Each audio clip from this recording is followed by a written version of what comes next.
میرا سوال یہ تھا کہ جماعت احمدیہ کا ٹوٹکوں کے ساتھ کتنا تعلق ہے؟ مطلب کیا جو ٹوٹکے ہوتے ہیں، مطلب ٹوٹکے جو ہوتے ہیں.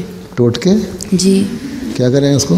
جی وہ جیسے مطلب کہ کسی کی کمر پر بال پڑ جائیں، ایسے تو کوئی مشورہ دیتا ہے کہ جی گھر میں جو دو بہنوں کی شادی ہوئی ہیں تو ان کو بلاؤ تو وہ ٹوٹکا دیں گے، ایسے کچھ. کیا کر دیں گی؟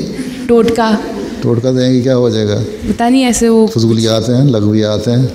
تو یہ میں پوچھنا تھا کہ جماعت احمدیہ تک کہاں تک اس کا تعلق؟ میں بتایا نا، فضولیات ہیں، لغویات ہیں، میں تو نہیں مانتا اس کو. چلے ٹھیک ہے، جزاک اللہ.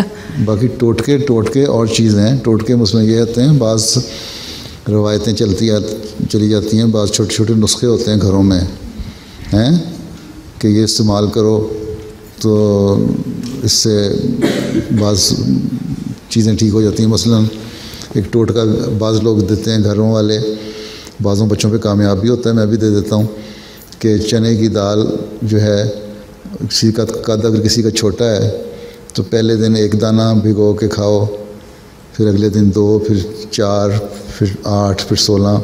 تو چائے کی چمچی کے برابر جب لیول ہو جائے تو اس کو 40 دن تک کھاؤ تو قد بڑھ جاتا ہے. بعض لوگوں کے بڑے ہیں اس سے قد. اس قسم کے ٹوٹکے ٹھیک ہیں.